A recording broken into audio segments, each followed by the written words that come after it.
जय श्री राधे, जय श्री कृष्णा। आप सभी का श्री जी ज्योतिष केंद्र में हार्दिक स्वागत है। आइए आज बात करते हैं कि कोरोना काल में कई परिवारों में जो व्यक्ति नहीं रहे, उनकी आत्मा की शांति के लिए, वो दिवंगत आत्मा की शांति के लिए क्या कर सकते हैं। क्योंकि उस समय जो स्थिति परिस्थिति भयावह रही थी, उस स्थिति परिस्थिति में कई लोगों को, अपने परिजनों को, अपने परिवारीजनों को अंत्येष्टि करने का भी समय नहीं प्राप्त हुआ, क्योंकि उस समय अंत्येष्टि नहीं करने दिया जा रहा था और ना ही उनकी तेरहवीं कर पा रहे थे, तो बड़ी समस्या का सामना करना पड़ा था। अब उस स्थिति से गुजरने के बाद क्या हम उस दिवंगत आत्मा की शांति के लिए कुछ कर सकते हैं क्या? अगर कुछ करने के आप इच्छुक हैं तो ज़रूर आप उन दिवंगत आत्मा की शांति के लिए अवश्य कुछ कर सकते हैं। वो क्या कर सकते हैं वो जानकारी हम आपको देने वाले हैं, तो ये वीडियो पूरा अंत तक देखें। मैं ज्योतिष भूषण आचार्य अश्वनी कृष्ण आप सभी को ये विशेष महत्वपूर्ण जानकारी लेकर के आया हूं, तो आप देखते रहिए। और यदि हमारे यूट्यूब पे नए हैं तो सब्सक्राइब जरूर कर लें, जिससे कि ऐसी अन्य जानकारी भी आपको आगे भी प्राप्त होती रहें। तो आइए प्रारंभ करते हैं कि उन दिवंगत आत्मा की शांति के लिए क्या कर सकते हैं जो कि कोरोना काल में उनकी अंत्येष्टि नहीं कर पाई और उनकी तेरहवीं नहीं कर पाई, तो उनके लिए क्या करें। तो देखिए, विधान ये है कि शास्त्रोक्त नियम ये है कि जो व्यक्ति शरीर त्याग के जाता है, उसके 1 वर्ष के अंतराल में यदि उसकी शांति के लिए तेरहवीं करना चाहे, जो नहीं कर पाए हों, तो 1 साल के अंतराल में कर सकते हैं। जैसे जो तेरहवीं करते हैं शुद्धिकरण, तो 13 दिन में यदि कर सके हों तो कर सकते हैं, कर चुके हैं वो कर सकते हैं। अन्यथा जो नहीं कर सके, जिनको ये करने का अवसर नहीं मिल पाया कोरोना काल में, तो 1 साल के अंतराल में करने का विधान होता है। यदि फिर भी नहीं कर पाए, समय गुजर गया, ज़्यादा समय हो गया, या किसी की तेरहवीं नहीं हो पाई, या अपने अंत्येष्टि नहीं कर पाई, उनका दाक्रिया नहीं कर पाया, तो हम उनके लिए ऐसा कोई समाधान क्या कर सकते हैं जिससे उनकी शांति हो।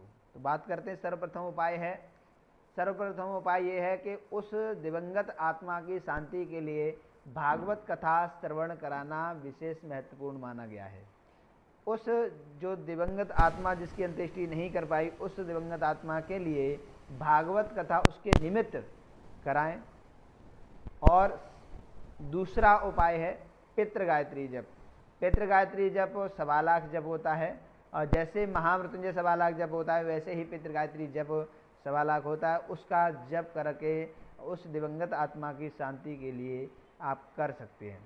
तीसरा उपाय है भागवत का मूल पाठ पारायण, यानी भागवत जी का मूल पाठ का पाठ कराएं, और विशेषकर उसी पितरों के निमित्त संकल्प करा करके ये तीनों कार्य कराना चाहिए।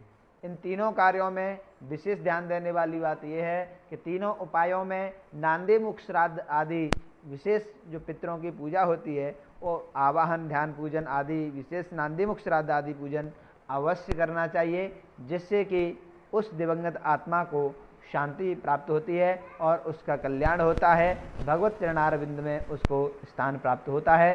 तो ऐसे आप इन तीनों उपायों में से कोई भी श्रेष्ठ उपाय को कर सकते हैं। आइए अब बात करते हैं इन उपायों को कब करना चाहिए। तो समय देखिए, आप वैसे कभी भी कर सकते हैं, परंतु विशेष इसका महत्व होता है ये पितृपक्ष में। जैसा कि आज से पितृपक्ष प्रारंभ हो चुके हैं, 10 तारीख से 25 तारीख तक ये पितृपक्ष चलेंगे।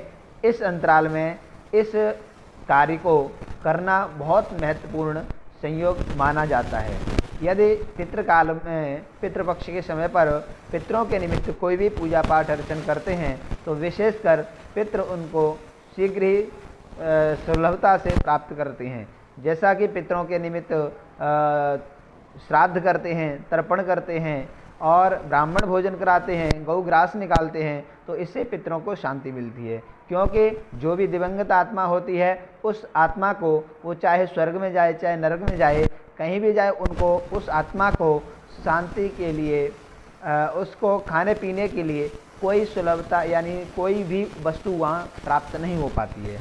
उस वस्तु के लिए वो आशा लगाए होते हैं कि हमें खाने पीने के लिए कुछ हमारे बेटा या पौत्र हमें कुछ करें, जैसे कि श्राद्ध तर्पण आदि क्रिया करें, जिससे हमें संतुष्टि प्राप्त हो। यानी उनको पितृ तर्पण में, पितृ श्राद्ध में जो तर्पण या श्राद्ध या ब्राह्मण भोजन गौग्रास करते हैं, उससे उन पितरों को 1 साल तक की तृप्ति हो जाती है।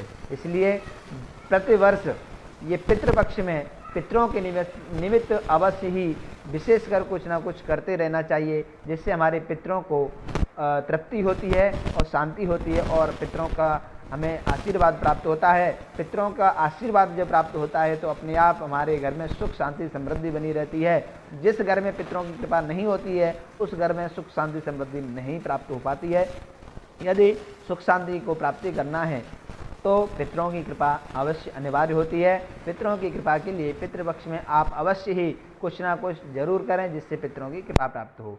तो आइए, आज यदि आप कुछ करना चाहते हैं तो अपनी भागवत कथा भी है 18 तारीख से, वो भी केवल पितरों के निमित्त है और पितृदोष निवारण यज्ञ है। तो उसमें भी अगर आप सहमति साथ में जुड़ना चाहते हैं तो आप हमारे स्क्रीन पर दिए गए नंबरों पर भी संपर्क कर सकते हैं, और अपने घर में आप कराना चाहें तो अपने घर पर भी करा सकते हैं। जय जय श्री राधे, जय श्री कृष्णा।